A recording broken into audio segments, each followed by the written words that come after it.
இல்லை, டிராஃபிக்ங்கிறது வந்து அதிக வாகனங்கள் தனியார் வாகனங்களில் செல்கின்ற போது அது தவிர்க்க முடியாது இருக்கு. உதாரணம் சொன்னோம்னா, நேற்றைக்கு 5 நாட்கள் விடுமுறை முடிந்து சென்னை வருகின்ற பொழுது நானே பரீட்சார்த்தமாக வந்தேன், காரில் வந்தேன். வழக்கமாக வர்றதுக்கு உளுந்தூர்பேட்டையிலிருந்து சென்னை வருவதற்கு பயணிக்கிற நேரத்தை விட கிட்டத்தட்ட 2 மணி நேரத்துக்கு மேலே கூடுதலாக பயணிக்க வேண்டிய சூழல் வந்தது.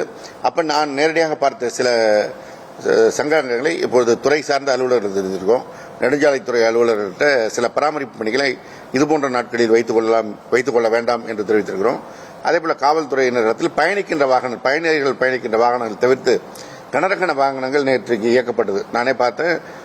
உடனடியாக விழுப்புரம் மாவட்ட காவல் கண்காணிப்பாளர்கிட்ட பேசி தவிர்ப்பதற்கான நடவடிக்கை சொன்னோம். அதுபோல இந்த நேரத்தில் அந்த பெருவிர வாகனங்கள் போகாமல் தவிர்ப்பதற்கான நடவடிக்கை எடுக்கவும் கேட்டுக்கொண்டிருக்கிறோம்.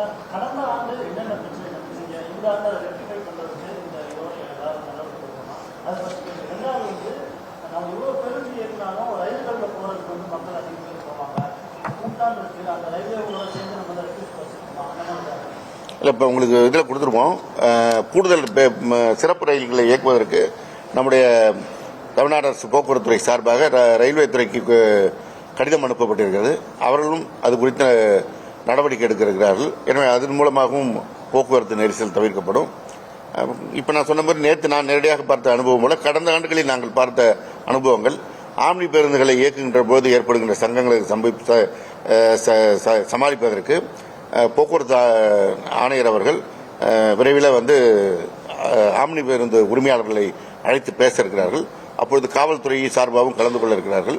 எனவே அதன் மூலமாக ஏற்கனவே இந்த கடந்த 5 நாட்கள் கடந்த தீபாவளி பொங்கல் போது சந்தித்த சங்கடங்களை சொல்லி தீர்ப்பதற்கு நடவடிக்கை எடுக்கப்படும்.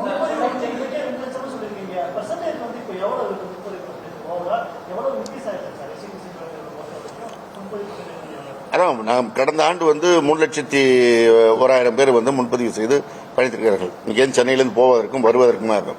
இப்போ இன்னும் 14 நாட்கள் இருக்கின்ற நிலையில் இதுவரைக்குமே 2 லட்சம் பேர் கடந்திருக்கிறாங்க.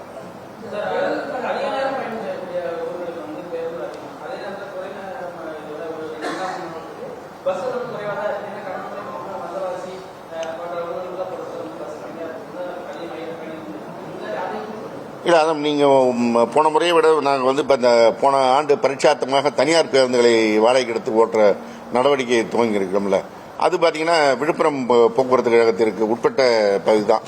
நீங்கள் சொல்கிற பகுதி இங்கேருந்து திண்டிவனமோ செங்கல்பட்டு இந்த பகுதிகளுக்கான பேருந்துகள் முதல்ல சிறப்பு பேருந்து இயக்குகின்ற பொழுது அங்கே உள் வழித்தடங்களில் அதிக போக்குவரத்து நெரிசல் இல்லாத செறிவு இல்லாத பேருந்துகளை எடுத்து தான் சிறப்பு பேருந்துகளாக இயக்குகின்ற வழக்கம் இருந்தது.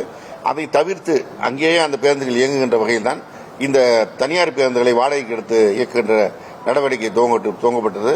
அது பரிச்சார்த்த முறையில் வெற்றிகரமாக நடந்திருக்கிறதுனால இந்த வருஷம் இன்னும் கூடுதல் பேருந்துகளை எடுத்து இயக்க இருக்கிறோம். அதனால் மற்ற இடங்களில் இயங்கிய பேருந்துகளை எடுக்கின்ற பிரச்சனை வராது. எனவே அந்த பிரச்சனை இல்லாமல் தவிர்க்கப்படும். இப்போ இந்த பூஜை நாட்கள் ஆயுத பூஜை சரஸ்வதி இதில் 300 பேருந்துகள் இயக்கப்பட்டது. அதனால் இன்னும் கூடுதலாகவே இயக்குவதற்கு நடவடிக்கை